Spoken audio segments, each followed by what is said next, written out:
आणि या संदर्भात आपल्यासोबत जोडल्या गेलेल्या आहेत, मुंबईतून जोडल्या गेल्यात आपल्या प्रतिनिधी सीमा आढे।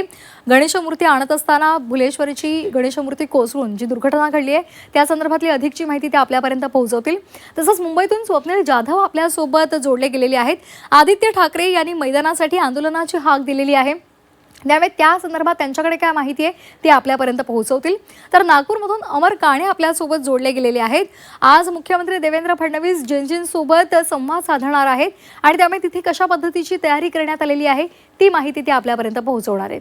तर सुरुवातीलाच अतिशय महत्त्वाची बातमी मुंबईतून आहे। गणेशमूर्ती अंगावर पडून दोघांचा मृत्यू झालाय, 5 जण जखमी झालेत। दोघांची प्रकृती गंभीर असल्याची सुद्धा माहिती मिळते। भुलेश्वरच्या राजाच्या आगमन सोहळ्यादरम्यान ही दुर्घटना घडली आहे। गणपतीची 22 फूट मूर्ती अचानक कोसळली आणि यामध्ये 2 जणांचा मृत्यू झालेला आहे। मुंबईच्या भुलेश्वरमध्ये गणेश आगमन सोहळ्यादरम्यान ही मोठी दुर्घटना घडली।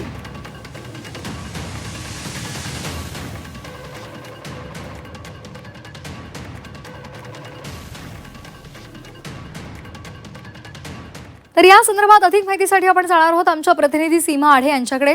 सीमा, खरं तर गणेशोत्सव अवघ्या काही दिवसांवर येऊन ठेपलेला आहे आणि त्या दरम्यान जी मोठी मोठी मंडळं आहेत ती आता गणेशमूर्ती आपल्या मंडळाकडे नेत आहेत, कारण त्यासाठीची तयारी सुद्धा त्यांना करायची आहे।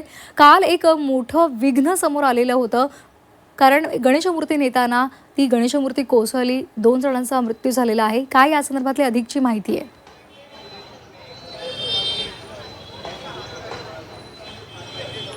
भुलेश्वर राजाच्या आगमन मिरवणुकीमध्ये काल एक मोठी दुर्घटना घडली।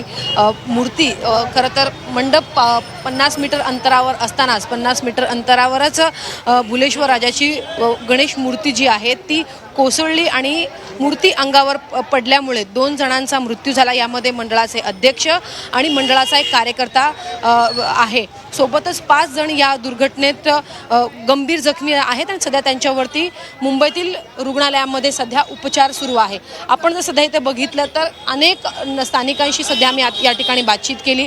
प्रत्यक्षदर्शी जे रात्री मिरवणुकीदरम्यान उपस्थित होते त्यांचं असं म्हणणं आहे की या ठिकाणी रस्ता जो आहे तो काही ठिकाणी खचलेला आहे, अनइवन रस्ता आहे। त्यामुळे जेव्हा मूर्ती आणि जेव्हा रथ पुढे जात नव्हता आणि त्यामुळे रथ जेव्हा पुढे काढण्यात आलं आणि तेव्हा त्या ठिकाणी अडचण निर्माण झाली आणि तोल जो आहे तो मूर्तीचा खाली पडला आणि समोरच्या दिशेनं मूर्ती खाली पडली आणि 22 फूट उंच अशी मूर्ती होती आणि त्यावेळी प्रचंड मोठ्या संख्येनं गणेश भक्त या ठिकाणी उपस्थित होते आणि तेव्हाच या गर्दीवरती मूर्ती कोसळली आणि 2 जणांचा मृत्यू झाला। आता रस्त्याचे कारण जे आहे ते सध्या तरी स्थानिकांकडनं दिलं जात आहे। या संपूर्ण प्रकरणाची चौकशी सध्या पोलिसांमार्फत केली जाईल। खरं तर मूर्ती बनवण्यामध्ये किंवा तेव्हाच काही चूक झालेली होती का, किंवा रथावरती मूर्ती नीट बसवली नव्हती का, असे अनेक प्रश्न जे आहेत ते सध्या उपस्थित होत आहेत। मात्र 2 कुटुंबावरती एक मोठा एक संकट जो आहे तो डोंगरा इतका कोसळलेला आहे।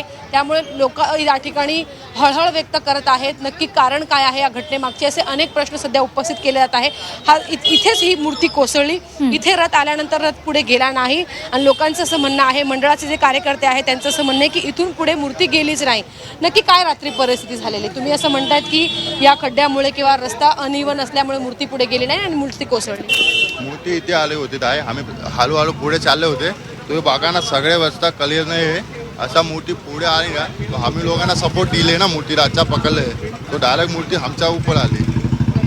तेव्हा किती लोक इथे होते?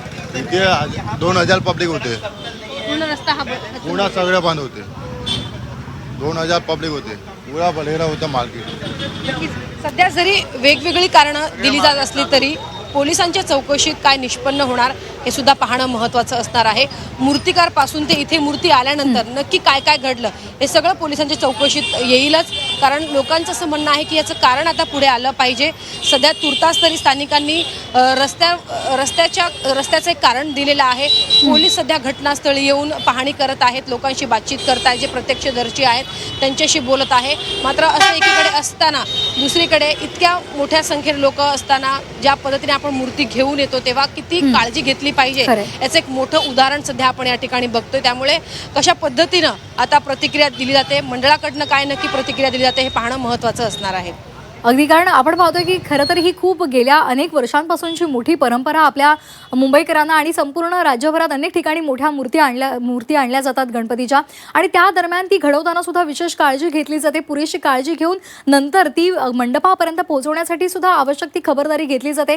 त्यामुळे या सगळ्या गोष्टींचा सुद्धा विचार करणं गरजेचं आहे. त्याचबरोबर खड्ड्यांचा मुद्दा तर आपल्या सगळ्यांना माहितीच आहे. त्यामुळे या सगळ्यांच्याच कारणांचा विचार करता तपासातून काय निष्पन्न होतं हे पाहणं खरंच महत्त्वाचं आहे. सीमा, धन्यवाद आपण दिलेल्या सविस्तर माहितीसाठी.